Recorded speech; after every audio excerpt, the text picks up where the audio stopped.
All right, and now that we've got us recording, we're gonna get after it. Okay, I'm actually gonna bounce back to that first screen and just breeze through it real quick. Okay, going through a similar setup, something to write on, something to write with.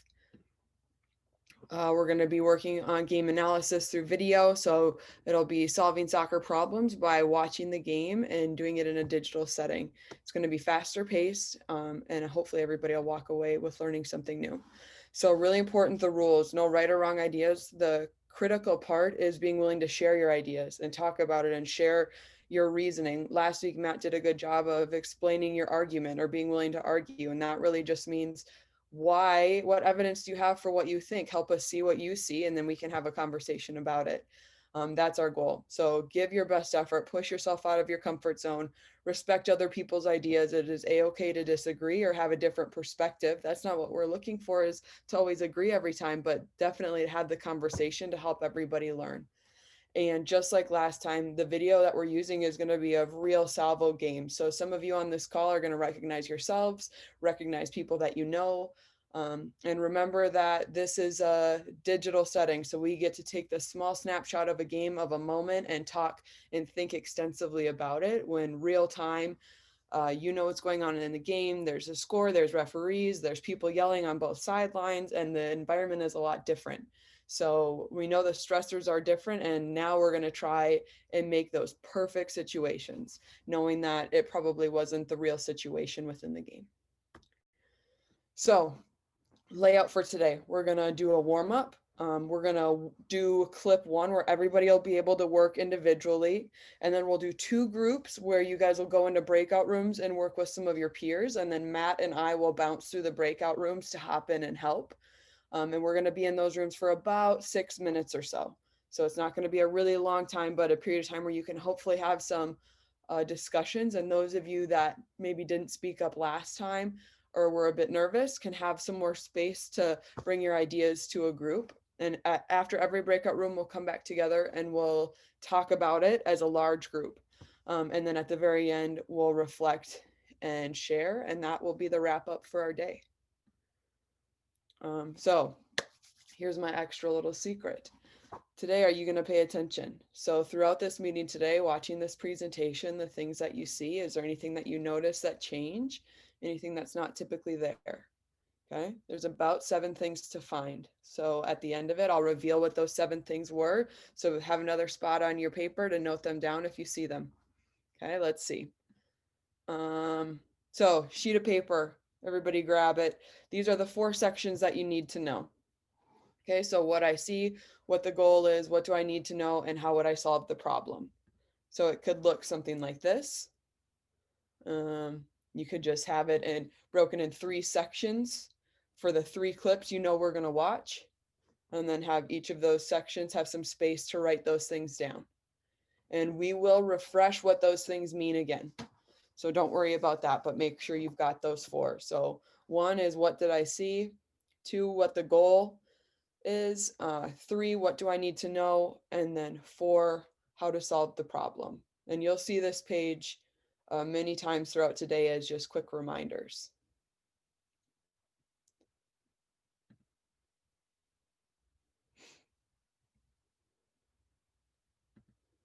A couple of you have got your cameras on. Once I see it looks like you kind of stop writing, I'll hop onto the next screen.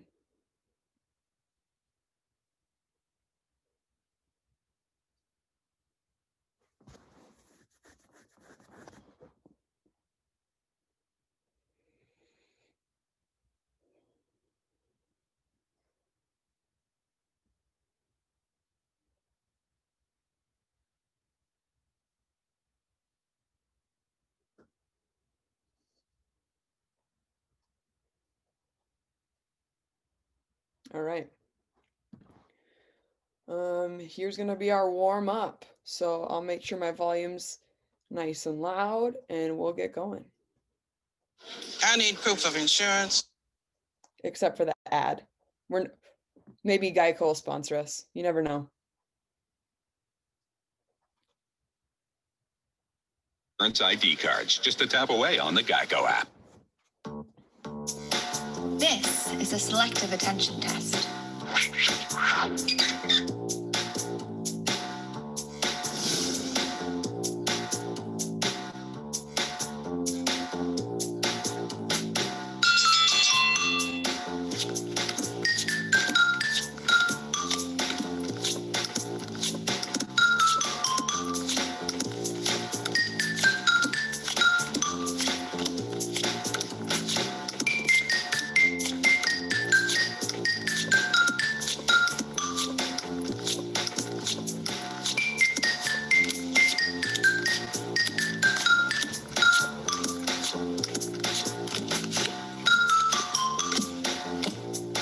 Did you catch all that?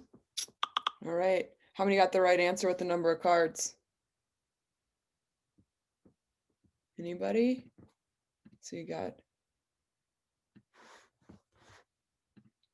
okay. Oop. Ooh, Cohen saw a few things. Cohen, did you get the number of cards?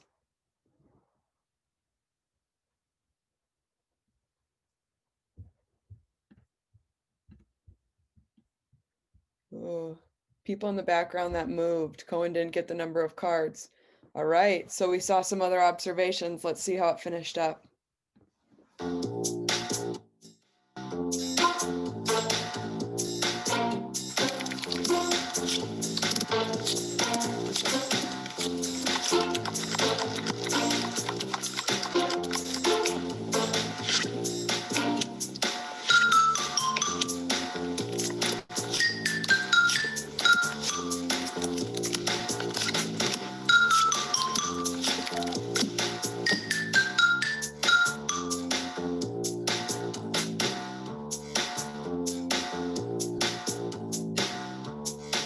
Did you catch all that? All right, lots going on. Anybody catch multiple things that happened in the background? Or did anybody get the right number of cards and something that happened in the background? Because that's really next level. Olivia got 12 cards. I just got the number of cards right. Number of cards, right? Is that Caroline talking? Yeah. Okay, Caroline got the number of cards. Yeah, so this is something that's really human. We're really good at focusing on a thing. When we can focus on one thing, it's really easy and we can hold our attention for the most part. But when there's other things going on that distract us or multiple pieces that we need to focus on, it takes a lot of effort and energy, and it is a difficult task. And is something that you can practice to get better at. So this is our little warm up for today. So getting started, everybody find the chat. These two things, attacking and unbalance the opponent. What does that mean to you? You can think about them separately. You can think about them connected, but share what those pieces mean to you in relation to the game.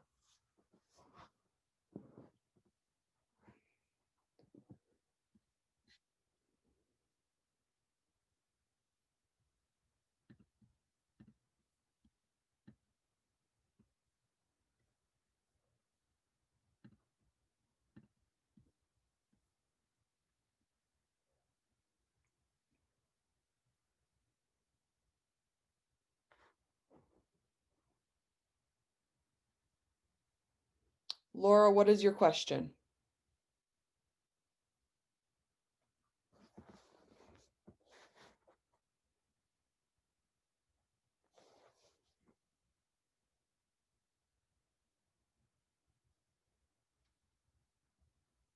Ah, there were actually 7 things in that video that were directly connected to that video, but the 7 things with me are connected to what you see on your screen in the presentation that I've got created. So 2 rounds of 7 for you guys today in secret things to grab your attention. Good question, Laura. But we've got some things here. So attacking means to pass and move the ball forward in order to score goals. Very good, Olivia, means when we have the ball. That's a critical piece of attacking, is we're in possession of the ball and are building up to try and score. Now we've got unbalance the opponent, a few things coming in. Make them not have the same amount of people on each side. Okay, so now we're thinking about side to side, maybe getting them a bit lopsided. Mess with the other team's plays. Okay, So disrupt their ideas. We could talk about it that way. Confuse them.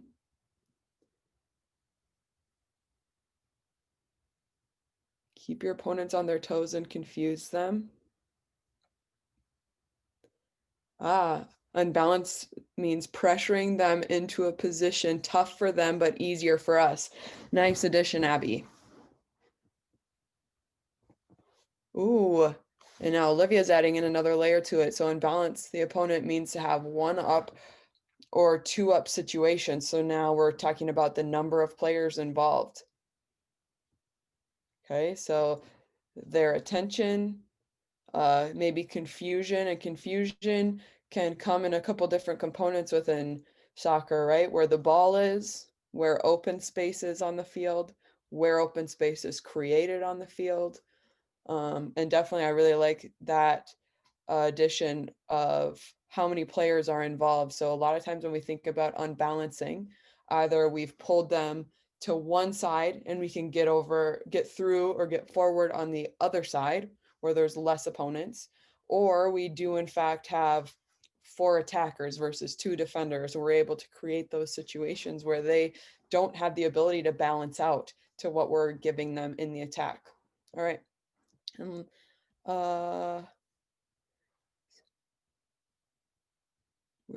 Which direction? So adding some deception is a piece that you guys are really dialed into. Okay. Here we go. Back in the chat, just to see where your knowledge is at. What would you call? Well, actually, take an observation. Make sure you can see this field.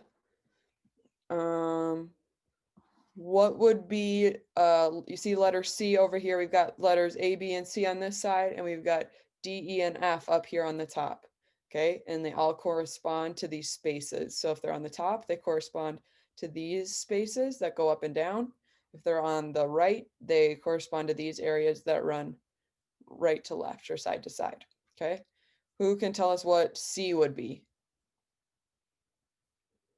You can unmute yourself or you can use the chat. The defensive third. Defensive third. Good job, Liza. All right, what about F?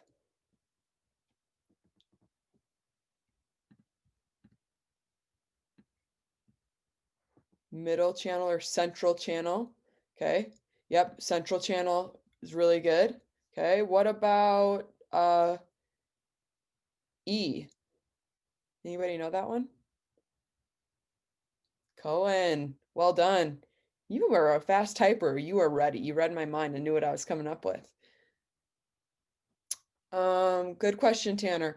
So when I say what is it, when we look at this field, if this is our field that we play on, this is our goal and this is the opponent's goal. So we know that we are going to travel this way up the field, up the page to score a goal. We're defending our goal. We're trying to score on the opponent's goal. When we think about the field, it's broken up into different markers. So A corresponds to this area of the field that runs side to side, if you can see where my mouse is traveling. That would be our attacking third. Okay. This one here, like Liza said, back here closest to our goal is our defensive third, which would make this area B what? Who's got it? The middle third. Middle third. Good stuff. Absolutely. And then the same thing corresponds. So we've got vertical and horizontal channels throughout the field. And we talked about this one being our middle channel. E is our half space. Okay. And then D would be what? Wide channel. Yeah, our wide channels. Okay, so we've got these channels that run up and down the field, and then we've got our thirds that run across the field. And that's ways that we can really understand on the field where we are at and helps us in our ability to think about, comprehend, and make decisions within the game. So if I put my cursor right here, how could you say it really clearly? Where is my cursor? Right here.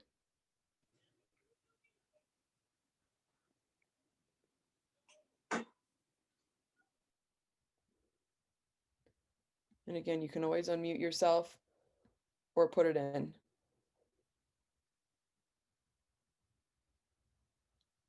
Okay.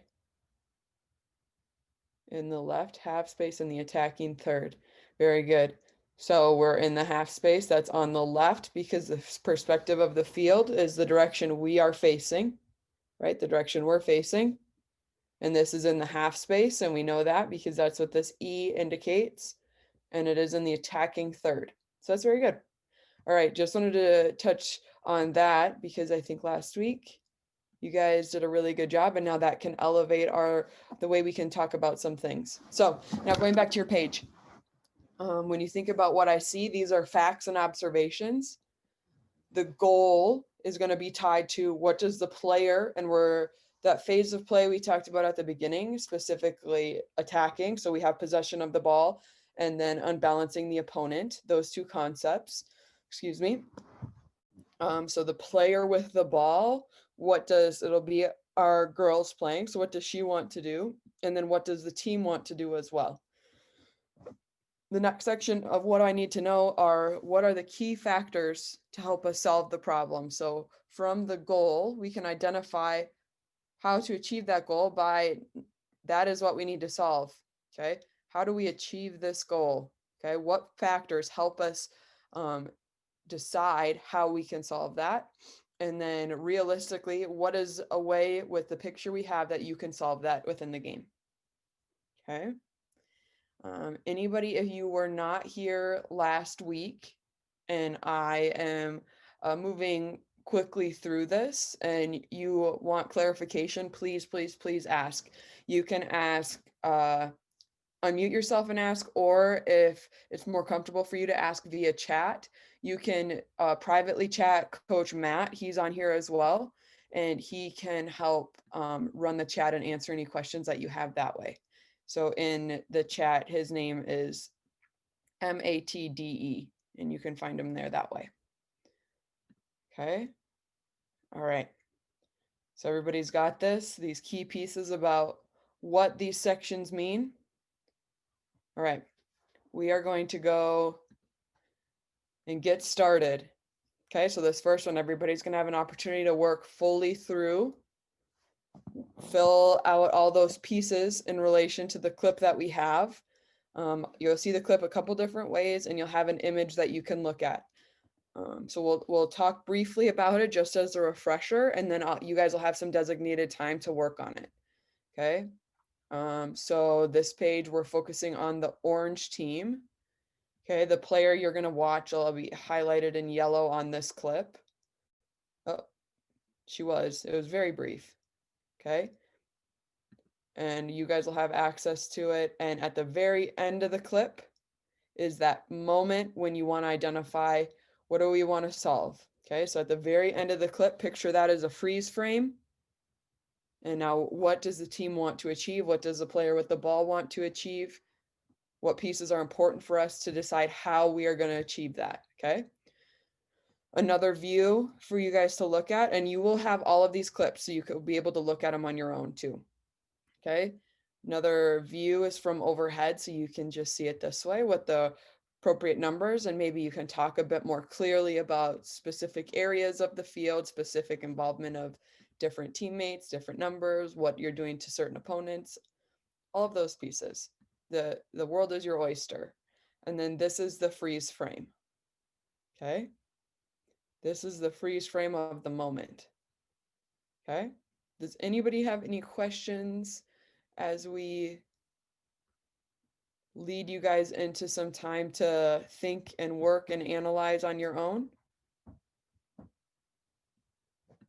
Okay.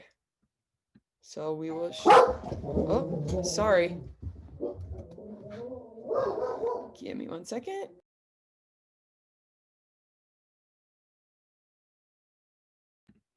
All right, sorry about that. Crazy dogs. Matt has shared in the chat the link to the clip, the link to the overview, which is the tactical pad view, and then the link to the image. So you can use that. I'll start this 5-minute timer so you guys have some time to look, work, and I will come back when the 5 minutes are up.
Nice. Nothing like a crazy alarm to really get us going. All right, share your ideas. Let's hear what you've got. Who can unmute or chat us one thing that you saw? Those observations, those really factual pieces about the clip. One thing that I saw was we had the girl with the ball had just broken a line, and now Okay. it was 4-on-4. Okay. Tanner saw a player taking the ball up the field, so the player was moving directionally towards the goal we were trying to score on. Okay, very good. Thank you, Olivia. Thank you, Tanner. That both players fell, but the one girl was able to get up right away and take the ball down the field. Okay, so there was a bit of a collision and we had to get up and get moving. Very good. Anybody have anything else? Olivia said her observation was that we were 4v4. Okay. What do you think the goal is for the team at this moment?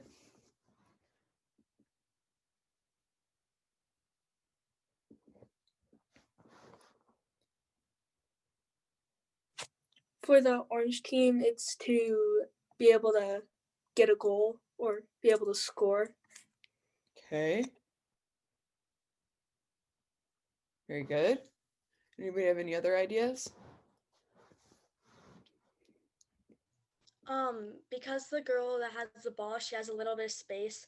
She could probably take some more space, and then we'd probably want to get a through ball in, maybe. Okay. In? Where's in?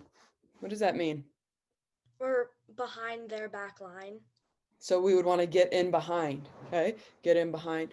The goal for the orange team, or at least that player, was to bring the ball up as high up the field as they can. So get as far forward as they can. Thanks, Tanner.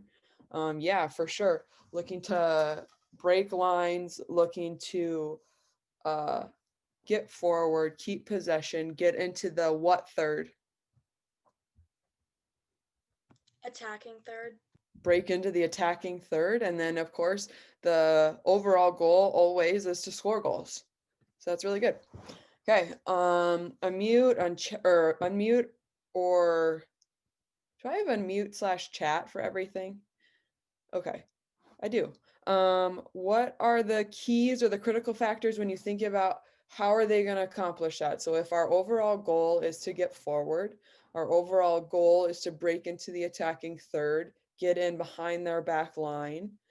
What were the key pieces that we needed to make sure we gave attention to in order to make a realistic decision? One thing is that it's 4-on-4 right now, Okay. and we had just broken a line. Okay, so we had just broken a line. It was 4-on-4 and 4-on-4. So that means the numbers of opponents versus teammates, right? Let's see. You need to know where the goalie was. Tanner, can you say a bit more about that?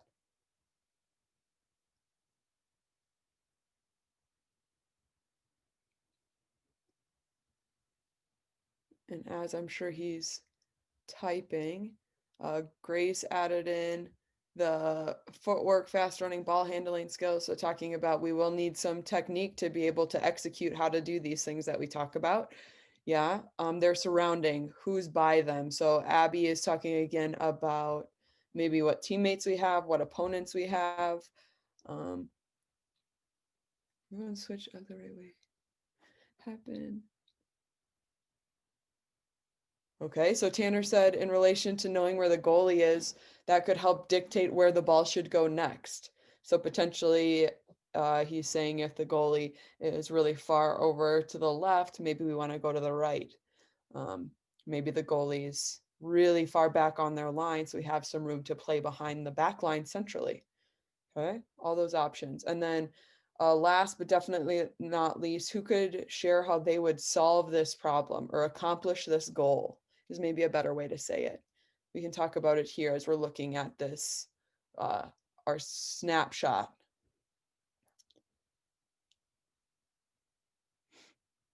One idea or one thing that you could do is because the 8 has the ball, right? Oh Mhm. yeah. Oh yeah, there it is. They could try to engage one of the players and then play it through the back line to the 11 into space. Okay, so if they want to engage one of the players to be able to connect a pass or play into space for this player to get to, who do they want to engage? Um, I guess it kind of depends on where the 9 is going, Hmm. but if they're going to the right, then they could engage the 4, and then if the 11's already going back behind the 2, then if the 2's out of it, then we would still be able to play the ball back. Okay. So who remembers? Now we're talking about another key factor is potentially where teammates and opponents were traveling, right? Which direction were they moving? Which direction were they facing? Who remembers what this 9 was doing? Anybody?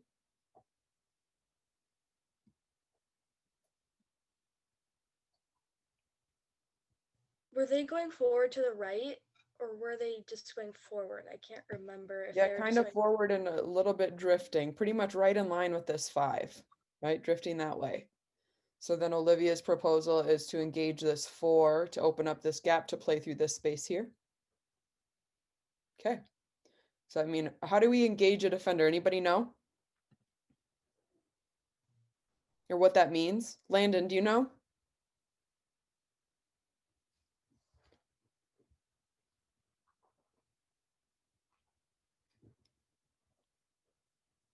Sorry, what? How do you engage a defender?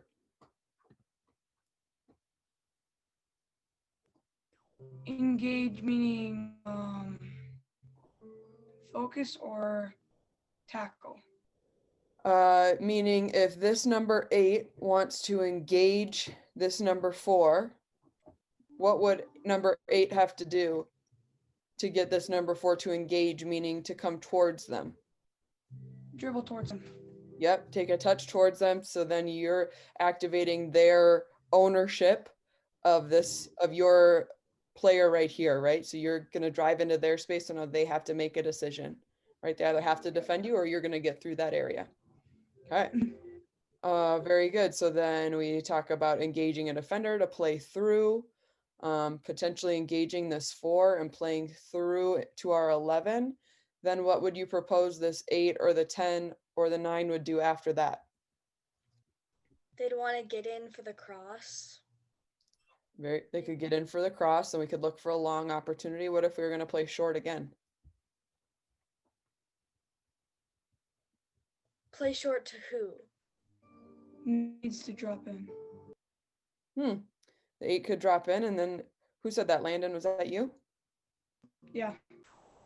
So if we play the ball out wide and then we have a support option and we have 2 attackers on the flank and 1 defender in this area, we've created what? 2-on-1. 2-on-1. And does anybody know what terms we use for that? Advantage. It definitely is an advantage. There's another word, it starts with an O. Call it an overload. Oh. Okay. All right. Good stuff. So that is the general process to think through. What do I see? What do we want to do? What key pieces will help me decide how I can accomplish that? Okay. Everybody got that? All right. I will show you this clip. We will share it in the chat as well when you guys are in the breakout rooms. Okay. So this is another one. Still watching the orange team. So everything is in the perspective of the orange team. I'll watch it one more time.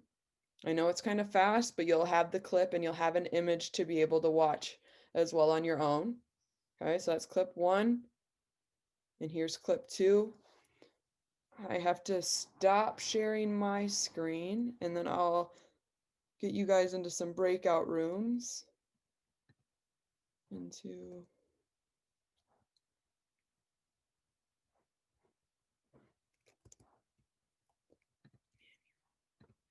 Okay.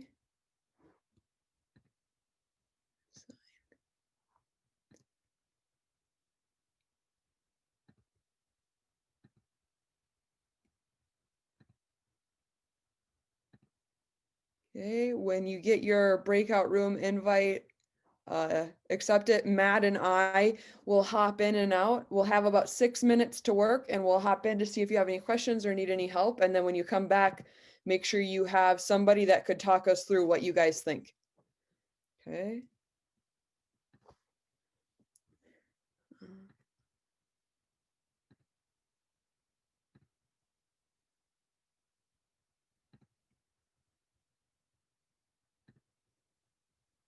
And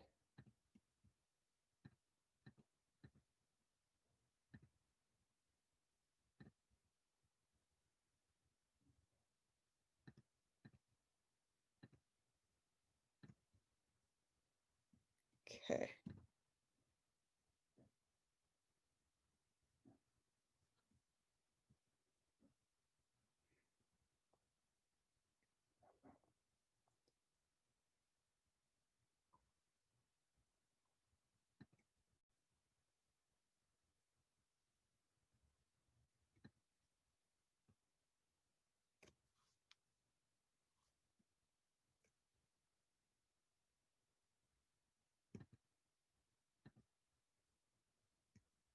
Johnny, Josie, you guys there?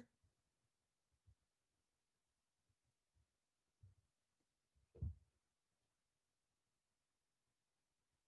think this must be Johnny Clendenin. Having trouble getting into that breakout room?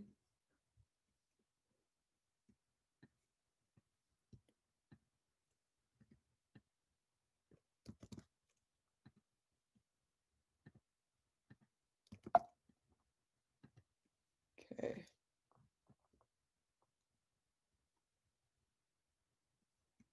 It kind of blocked the center defense that was like, or the central people, so she could get it out wide. And they were all making runs up, like with her. They weren't just letting her go straight up by herself. They're running with her so they could get passes later on. Okay. Thanks, Caroline.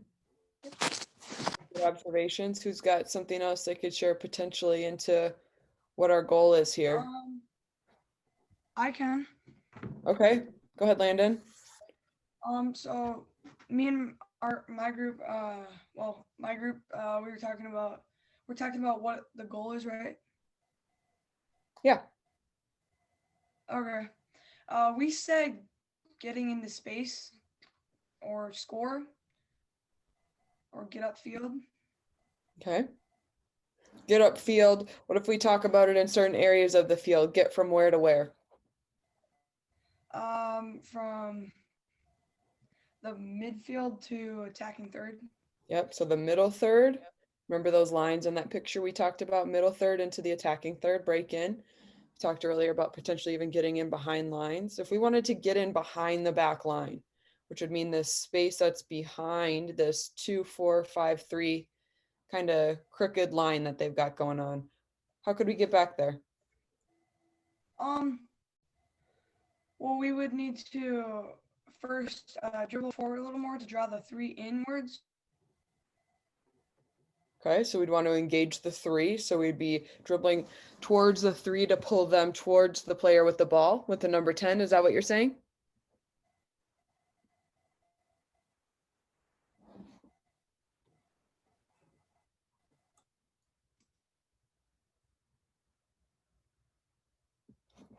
Can you hear us, Landon? Yep. Okay.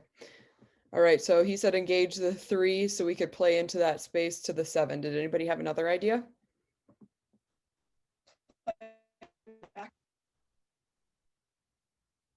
Didn't catch that one. You got a little choppy. Play back.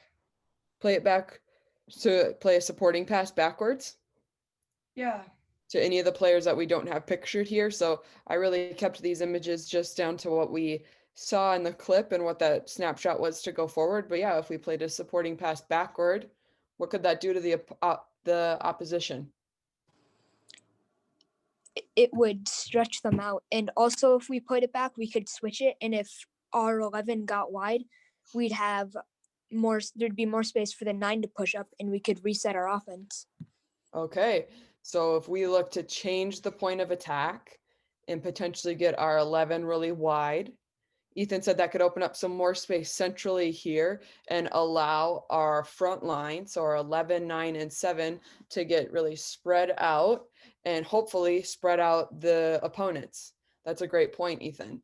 So you guys have talked about, we're thinking about the space that we're in, the space we want to travel through to force the opponent to have to adjust, and where we want to travel with and without the ball to be able to open up the opponent and create some more space for us to play in.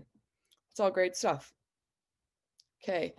Yeah, you guys have done a really great job today. We'll, instead of going into a breakout room for this one, we'll just talk about it together again. So, Matt, could you send them the clips for, or the info for clip 3?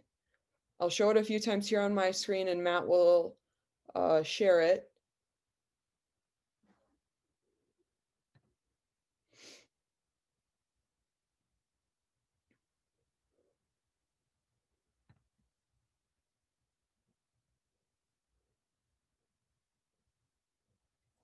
Okay. So here's that freeze frame picture and what's happening. Okay, and remember, here's those pieces for your paper or the information that you're thinking through. Just those basic facts, all those little tiny details that you see that could be helpful as you're, painting the picture. What do we want to do in this moment? So the 8 had the ball. What does she want to do? What does the team want to accomplish all together? And then what are the key factors in this specific freeze frame to help us accomplish this goal? So these factors and the goal, they should be really, really tied together. What are the pieces that we must know to be able to be successful in how we solve this problem? So I'll sit it here at this freeze frame. And let's do a speed round, get a little stressed. I'm not going to tell you how long, but I'll tell you when we're about to end.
Right, about 30 more seconds.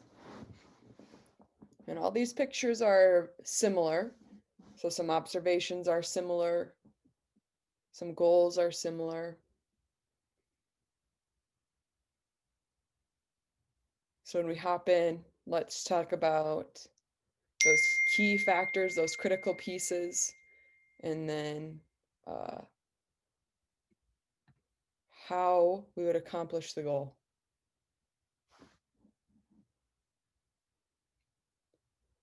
All right, who can kick us off? One thing that I noticed right away was that the person with the ball, the 8, was taking space because they were dropping off, but then their 5 suddenly stepped to her. Okay, so the 5 was coming out of this space. And Olivia, would you categorize that aspect to be a key factor in what's happening here? Yeah, I do think so, because if she wouldn't have stepped, then the 8 would have had more space and time with the ball. And it would have changed the picture. Okay. Something that I noticed right away was as soon as the defenders stepped or the opposite team stepped, they passed straight through the middle in a like not straight across but like diagonally up so she could they passed in front of her so she could take her space faster and get up the field quicker. And she could take that touch forward, right? And break a line. Mhm. Thanks, Caroline. What do we notice here? See where I'm circling? What are the numbers in this space? It's 4v4 and it's in a pretty tight space. There are a lot of people in that space. Okay. What different things could happen here for us to create a situation where so we are these navy triangles where we are numbers up, or we are outnumbering, we have set up an overload in a specific area of the field. Anybody have any ideas for that?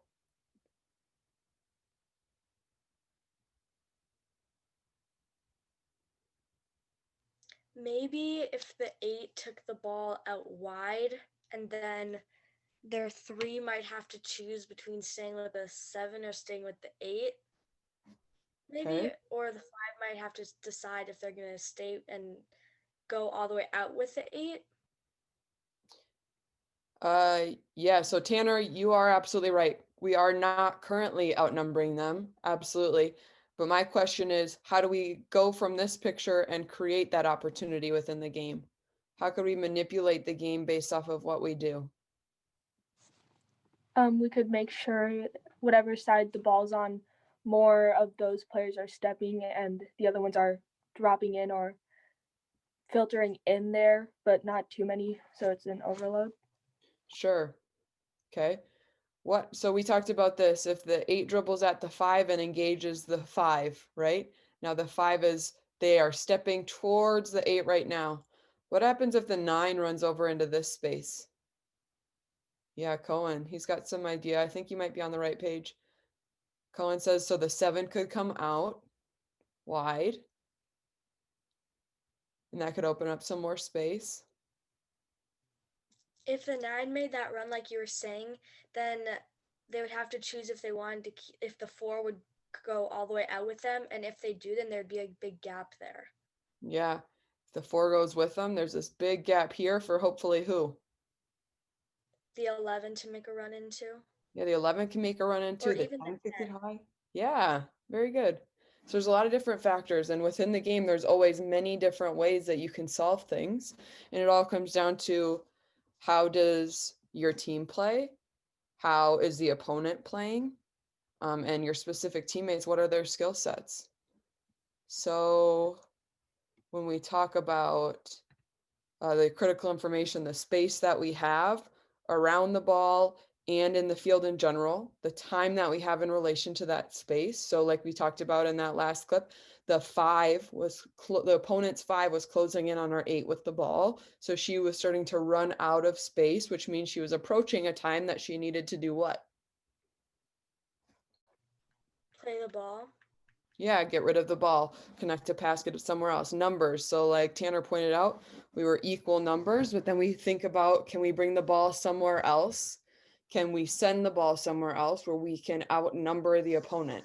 That is always a good thing. And then today we added in the layer of the field, where specifically on the field we are, so we can understand really specific areas that we're trying to get in or out of. And we are approaching. I want to show you guys this clip. So this is a similar moment that was from the World Cup. So hopefully the quality is good for you guys.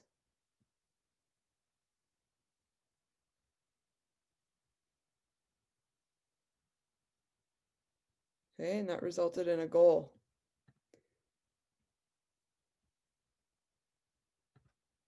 So that moment, oh man, it keeps disappearing on me. Right here, what did that center back decide to do? They tried to cut off that lane so they couldn't play it a ball through.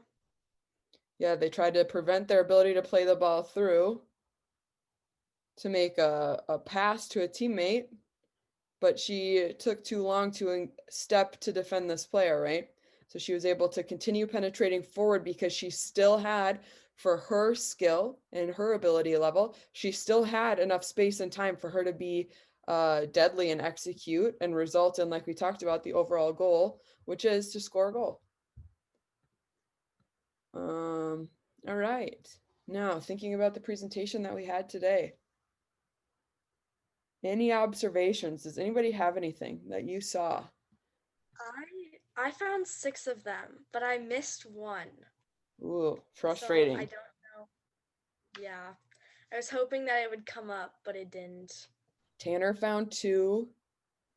Cohen saw some words. He's saying lots of words in the chat. Code words that I understand, but if people didn't see them, they would not know. Grace found 2. Okay, here we go. I think I understand one of the code words. One of the code Another words? thing, And it might be Nike. What were you saying, Olivia? another thing that there was one, oh, that's the one that I missed. The fidget spinner looking thing on the bottom right side. I did not see a fidget, whatever. But the core values on the bottom, the order of them were switching up a little bit. And Okay. I couldn't tell if that was something, if that was an observation or if that just was an accident. But That was an observation. It was one of the 7. Okay. We've got Tuesday soccer, holiday Zoom, words, the fidget spinner. Wait, holiday? Yeah, holiday was in there somewhere. Okay, I'm confused. I know. It's a lot to pay attention to. Paying attention in the midst of paying attention. All right. I will reveal all the pieces that we had. What did you notice? So there were words. Holiday was in there. The order of our core values was changing. I noticed that one too. Ownership was not always at the front. Yeah, good stuff, Tanner. Did anybody notice that the background color changed within this? The color you're looking at right now is not the same as what we started. I know. it does kind of look more gray. It is. It is more gray. There was a fidget spinner over the Nike symbol, and there was a different Nike symbol over our Nike symbol here. So there you go. There you got them. And that's all the fun we have today for you guys. Thanks for coming. Remember, every week we're going to change it up a little bit, and the idea is to really push you guys into a new level of understanding for the game. So the times will change. Coming really dialed in and ready to focus is a key part to getting a lot out of this. But Matt and I appreciate you guys all coming, and we hope you had a good time. Thank you. Thank you. you, guys. Bye. Thank you. Bye. Thank you. Bye.